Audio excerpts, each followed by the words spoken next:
নমস্কার, কেমন আছেন সবাই? আমি সঙ্গীতা।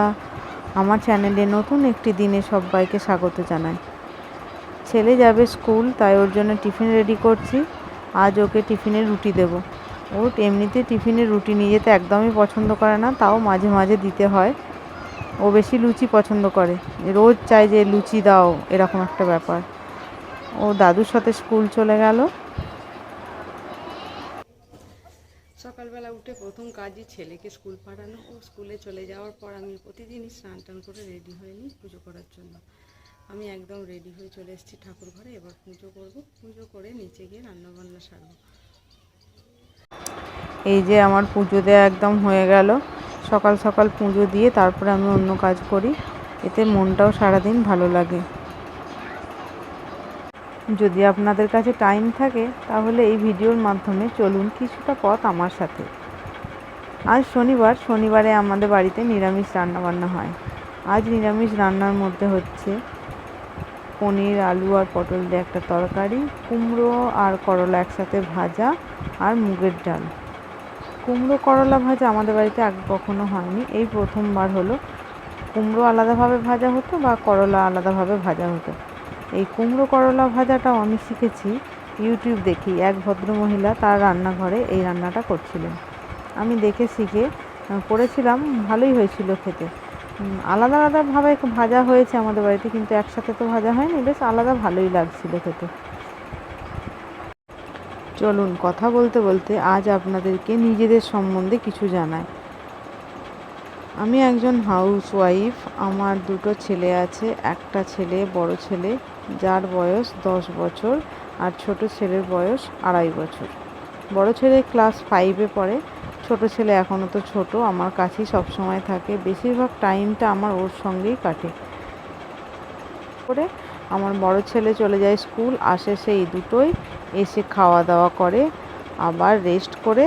ওর 5টা থেকে পড়া থাকে, কোনো দিন 3টে থেকে। যেদিন 3টে থেকে পড়া থাকে সেদিন আর রেস্ট করা হয় না, বাকি দিনগুলো রেস্ট করতে পারে। সপ্তাহে একদিনই 3টে থেকে ওর পড়া থাকে, বাকি দিন 5টা থেকে। ও পড়তে চলে যাওয়ার পর একটু ফ্রি থাকি, কিন্তু সন্ধ্যের দিকটা 8টা মতো বাজলে আমি এবার বড় ছেলেকে নিয়েই তখন টাইমটা কাটাই। তখন ছোট ছেলে আমার থাকে শাশুড়ি মায়ের কাছে। কাছেই আমার ননদের বাড়ি। শাশুড়ি মা আর ননদ মিলে আমার ছেলেকে সামলায়, আর ও এই টাইমটা ওদের সঙ্গে কাটাতেই ভালোবাসে। ও যায় 7:30 8টায়, আসে সেই 10টায়, যখন আমাদের খাওয়ার টাইম হয়ে যায়। এমনিতেই সারাদিনই যখন ও জামা কাপড় পরে, জুতো পরে, তখনই বলে আমি ও বাড়ি যাবো, পিপির বাড়ি যাব। আমি জানি যে এই পথে চলতে শুরু করেছে, এই পথটা হয়তো অনেকটাই কঠিন হবে, তবে আমি কঠিন পথ সহজ করে নিতে পারবো বলেই আমার মনে হয়। চলুন আপনাদের সাথে কথা বলতে বলতে আমার তরকারিটাও হয়ে গেল। এইবার একটু ঘি গরম মশলা দিয়ে নামিয়ে নেব।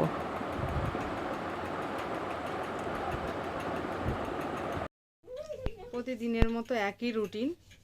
রান্না বান্না সেরে ফ্রেশ হয়ে আজকে ছোট ছেলেকে স্নান করিয়ে খাইয়ে একেবারে মা ছেলে ওপরে এসেছি। দুজনে একটু এখানে বসে আছি। বড় ছেলে এখনো ফেরেনি, ও তো দুটোই ফেরে। এই যে বসে আছি, টাইম কাটাচ্ছি। এই যে বাবা, বৃষ্টি এলো ঝমঝম ঝম, বলো তো দেখি। এই যে তুমি বলো, যে এই যে এদিকে দেখো, আকাশ গরম ডাকছে। আজ বাইরে ভীষণ বৃষ্টি পড়ছে আর ডাকছে আকাশ। দেখো তুমি, দেখো তুমি, বৃষ্টি এলো ঝমঝম বলে দাও। হ্যাঁ, না বৃষ্টি এলো ঝমঝম ঝম বলো। ও ওর মতো খেলছে, ওই যে ফোন দেখছে, ফোনটা নিয়ে ব্যস্ত, কারো কথা শুনবে না এখন, নিজের মতো। আমিও একটু নিজের মতো বসে থাকি, কথা বলি। আজ পরিবেশ বেশ ঠান্ডা, সুন্দর লাগছে আবহাওয়া। এখন কয়দিন বৃষ্টি হওয়ার কথা আছে, কি জানি কি হয়। বাড়ির সকলেরই প্রায় খাওয়া দাওয়া শেষ, শুধু আমি আর বড় ছেলে এখনো খাওয়া হয়নি। ও স্কুল থেকে এলে তারপর আমি খাই। আজকের মতো এখানেই শেষ করছি। সবাই ভালো থাকবেন, সুস্থ থাকবেন, আমাদের জন্য প্রার্থনা করবেন। আর ভিডিওটি যদি আপনাদের ভালো লাগে তো একটা লাইক করে দেবেন। ধন্যবাদ।